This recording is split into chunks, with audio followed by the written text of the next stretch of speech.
just get down there and get it, get it poured.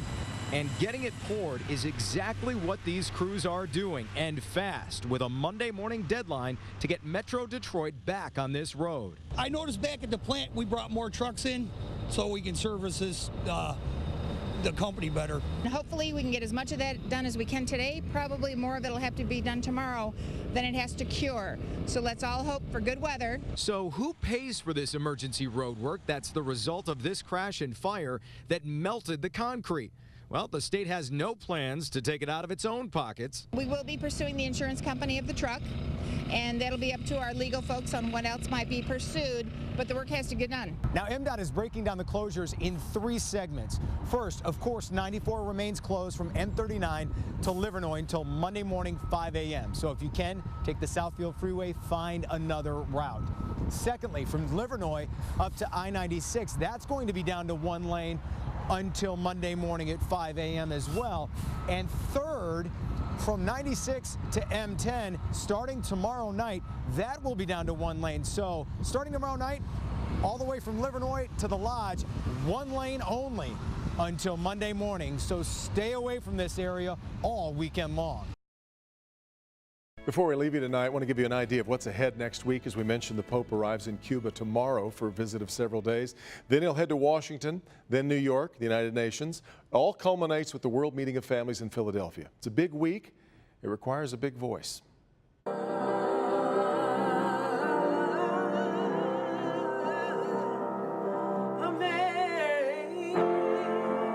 Aretha Franklin will sing at that Mass. She's performed on the world's biggest stages, and she's done plenty of meet and greets, but this one is special.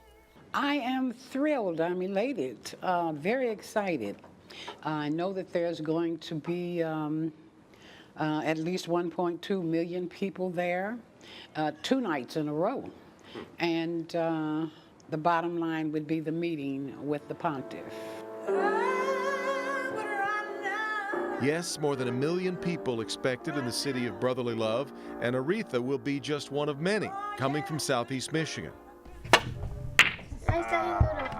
The Zarko family of Farmington Hills is eager to make the trip too. Renee Zarko believes they're together as a family thanks to the church.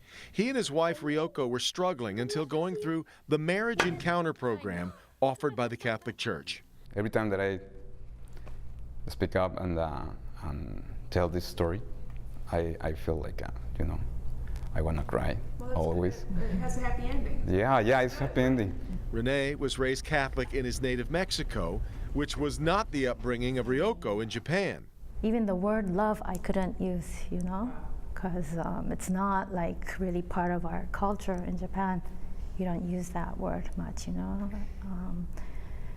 so then in that marriage encounter, the word love and God got together, and it all made sense. Yeah, it all made sense, yeah. An angel of the Lord appeared to me. They'll be making the journey with their sons, 7-year-old Kay and 9-year-old Ryu. Fitting, because the backdrop of the Papal Mass in Philadelphia is a larger meeting on the Catholic family. Patty Hubbard is a youth minister leading a young group that feels very drawn to the 78-year-old Pope. Patty says they feel a connection. People really want real relationships, and I think just his down-to-earthness, his smile, his grandfatherly loving heart is just people who want more relationships or need that or want that advice. They are just drawn to him. He's the one that could change the world.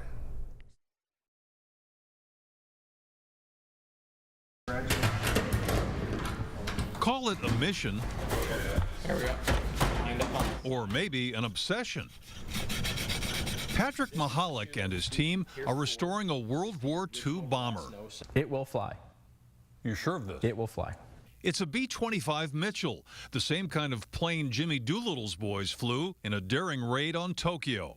There was over 9,000 of these airplanes built, and there's only about 50 of them left in the world today.